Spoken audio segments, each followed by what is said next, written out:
Welcome back to Camp Nostalgic Studios. I know it's been a while, but we're back. We're here. It's been over a year. There's been a lot going on. Boy, do we have a lot. Wait.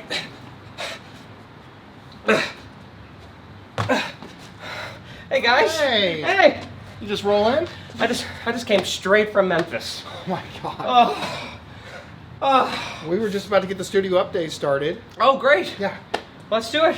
Okay, well, we have been traveling up and down the road, spreading that independent spirit wherever they'll allow it. And we've been soaking in these beautiful United States of America. We've been to a lot of places. We went up to Chicago again, towards Memphis, Tennessee again. We've been to Buffalo, New York. Buffalo was fun. We did a setting up camp in New York, upstate New York, with our new friends Adam and Casey of A Couple of Nerds. It was wonderful being around Adam and Casey. They were very welcoming. They reminded us a lot of ourselves, just doing a different type of art. They've been sort of comedy heroes of mine for a very long time. I think for the longest time I was always trying to emulate them and sometimes flat out steal from them. They've been through many evolutions as well, and this latest version of their brand was fun to experience and to capture. And kind of on the editing side and seeing their story told was it's really inspiring. It really was. Just seeing how far they've come and how they've found how they measure success, and they're living it. You know, it's really cool just to see their story, and they're in a place that's, I think, suited for them, and they're doing what's suited for them, I feel like. It's cool to see them land in such a cool spot. I mean, Buffalo, New York, that was a beautiful city. Oh yeah. There's nothing like anywhere else we had been. The whole city's got wonderful culture, many great bars. Speaking of great bars, the Spotted Octopus, where they do their trivia show. Great people. Yeah, good beer. Good craft Good beer, yeah. Go Bills. Go Bills. But there is only one true home of independent storytelling, and it's right here in Champaign, Illinois. It's the only place you could work with storytellers like Earth 217. Last October, myself and Randy Phillips got to be in The Exorcism of Chase and Shep, my very first exorcism. And probably not your last. Probably not my last. Probably not. Nope. It was nice to see Randy playing a role that wasn't necessarily funny. Yeah. It was more of a serious role for him, and I know he's been wanting stuff like that. And it was a pleasure seeing it. Randy really is a little bit of a hidden gem with the wide range of his talents. And it's true, because a lot of the times it is so easy to cast him as the funny man because he's a funny man. But seeing Exorcism of Chase and Shep, it really opened my eyes to his acting range. And I've even heard that this short film is played on a couple festival screens across the country too, so that's really cool. I'm very happy for the guys at Earth 217, so keep it going. Speaking of storytellers in Champaign, Rubber Chicken Films, Andy and Zoe Do. The Andy Do Show itself is such a unique thing happening in this town. It's just a good thing for this area. And it really builds up the storytelling diversity. I think bringing the Andy Do Show to Champaign is opening up the door for so many different storytellers. I've seen Katherine Bokenkamp pop up on the Andy Do Show, and I'm sure many others will be in the near future. So I think the great thing about them as an addition to Champaign's independent storytellers is that they really do their own thing. They do. And we all just kind of fit a different piece of the overall, I guess, independent storytelling puzzle. I think we all just work together so nicely, but are different enough to really just expand and not just completely mesh together. That's a common thread that all these studios have, is they have great people working together up top. You got Earth 217, you got Chase, Todd, and Isabela Athey working together. You got the dynamic here at Camp Nostalgic. You got Andy and Zoe Do, and like these strong bonds, you know. Partnerships, yes. Yeah. That can be highly overlooked sometimes, but a good foundation is the key to success. So. Well, Dave, you've been spending so much time talking about everybody else. What about us? Oh, man. Well, let's start with the art department. There's been art flying off the desk here at Camp Nostalgic. Last year, in particular, we made another Stoopy and Fran episode. Hey, what are you ordering up there? I'm gonna be late! Hey, if you got somewhere to be, you go right ahead, buddy. We worked with Adam and Casey. I mean, they both knocked it out of the park. I mean, Casey's just got such a fun personality where she just should just be voicing cartoon characters in general. Good morning, Stoopy! Is this your cousin Doopy you were talking about? I just think it's so cool how every time we go somewhere new, we come back with more people on our team. I made Underground. That was a wonderful partnership. That was fun. I always like our little projects. I like when we work together. And it was really unique in a lot of ways too, because we somehow, through art and music, told an entire little story. Yeah, a little suspense story. Yeah. I've just always wanted to make an illustrated story on black paper with white ink. I was inspired by a story called The Forest by Thomas Ott, and ever since I seen that, I was like, that's such a good idea to write a story with no words, with just images, and that's what I wanted to do, and I just kind of threw a story together that I thought was scary and kind of suspenseful together. Yeah.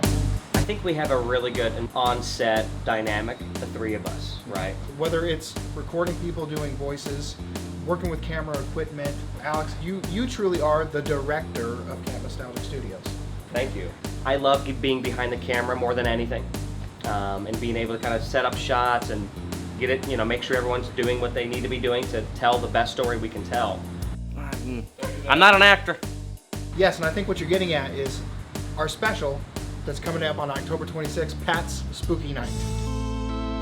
That's the thing I'm the most excited for many reasons, mainly because everyone is involved with it. Yeah. Everyone. Randy Phillips, Steph Gillela, got Jay, M. Garner, Nick Mink, Haiden Coates, and Misty Coates. Thor Hughes is in there. Aaron Martin's in there. We got new faces to the crew. Kellen Pruitt's in this. Mercedes DeSilva we got to meet for the first time, and that was great. And Aaron Sheppard along with Chase Todd. You got the Chase and Shep experience in this special too as well.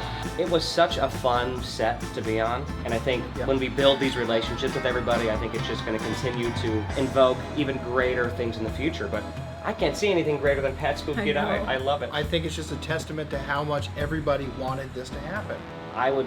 I may be so bold to say that it's probably my proudest thing I've ever directed.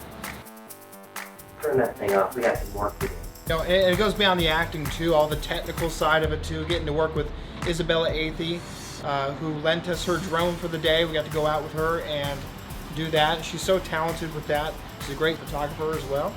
And we had our hearse wranglers as well. Yeah, Sabrina and Steven Akers. Sabrina is my childhood friend, one of my best friends. As soon as she got that hearse, I was like, all right, I'm gonna have to ask her to do something with that. And all the other actors that are gonna be in the movie inside the special. Andy Dew, that's when we met Andy Dew. And our good friend Austin Beaty. Finally made an appearance in something of ours. Yes, I mean, we met him when we were setting up camp on CU Comedy. And we hit it off right away, and he had me on the Paigncast, which was a great time. And we said, we got to put you in something of ours. And what did we do? We put him right in there with Katherine Bokenkamp and said, let's see what you do. And he delivered. It sure is did. fantastic. And I recently met her for the first time, and she is such a talent. And she's so modest, but as soon as that camera comes on, she nails it every time. And Breelyn Fay was also featured in here. We put her side by side with Chase Todd, which was special because that's when we first saw Breelyn, was in Distinct Lack of Holiday Cheer along with Chase. So it's always just kind of cool just to put people back together, pairs back together. We're meeting new people and reuniting old people. That's right. That's what it's about. So yeah, look forward to that. October 26th, coming to Camp Nostalgic Studios. In the meantime, we've been all over the place, like we said, filming funny-ass road shows. A huge thank you for Camp Nostalgic Studios for giving us this amazing opportunity. I want to thank Camp Nostalgic Studios for coming to feature our open mic. They're great people doing great work. Camp Nostalgia, man, they showing love, man, for the comedians. I really appreciate that. Speaking of Champaign-Urbana, we got Nostalgic Studios. Wow, nothing. Like, you guys don't just give a shit about. We have a documentary crew, you guys just don't care. Cocaine, cocaine, cocaine, cocaine. Yeah, welcome to Bloomington. Yeah, we just love funny. That's what it is. So we've been up and down the roads filming those, and a funny thing happened on the road show. When we stopped in Chicago, Illinois, we saw a comic named Ariel Julie, and something clicked with us. We've been working on a project, or developing a project, called the Late Night Urge. And we've been on the search for the perfect host. And that was definitely Ariel. She's funny, she can talk, perform. She was the whole package. So I didn't know exactly how long these two have been talking about doing something like this. And I think we're just slowly growing our media to represent different factions of entertainment. And I am really excited about how it sounds It's sexy, it's quirky, and it's fun. And on July 6th, you can have your Saturday morning like you love it, and tune in later that night for some late night urge. But we cannot go without talking about Saturday morning. Season 3. Season 3 of Saturday Morning is the biggest, the craziest, the most absurd season yet. But it's still got that charm that we wanted to keep since the beginning. Well, and I think a lot of that is thanks to all of the people involved as well. I mean, there's more people involved in this season than there ever has been. We have more of like family reunions instead of just regular video shoots. I hate it. I hate it so much. So good. I hate it. What up, King Nostalgic? I like getting a taste of like how people do things on their own, but it seems like when people come to us, they reconnect or they're making new friends, and then we eventually see them doing stuff together down the road. Oh God! How is it? It's fantastic. Oh God! It sort of feel like creative job fairs. A little bit. A little bit. Like, oh hey, nice to meet you. I do this. I do this. Yeah, they do sort of feel like family reunions a little bit. I think it's really cool to see some old faces I haven't seen since high school. I believe Saturday morning in general has become just one giant playground. There's just a magic about it. I think now with our new outlook on the show, our new tone of the show, we want this show to be somewhere, and it's where we want it to be. So I don't think there's really anything left to do other than just start that countdown to all this madness. So Camp Nostalgic Saturday Morning and Camp Nostalgic Late Night Urge are coming up on July 6th. Pat Spooky Night premiering on Camp Nostalgic Studios October 26th. Thank you for watching another studio update, and well, in the words of Randy Phillips, I guess so. Like this video and remember to subscribe.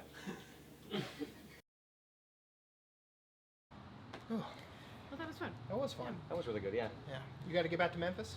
Yeah, I gotta get going because oh crap! I have a date with Steph at noon. I'm gonna be 6 hours late. Oh no! Oh, here, take this. I gotta go. See you guys. Give us his phone. Yeah, we'll mail it to him.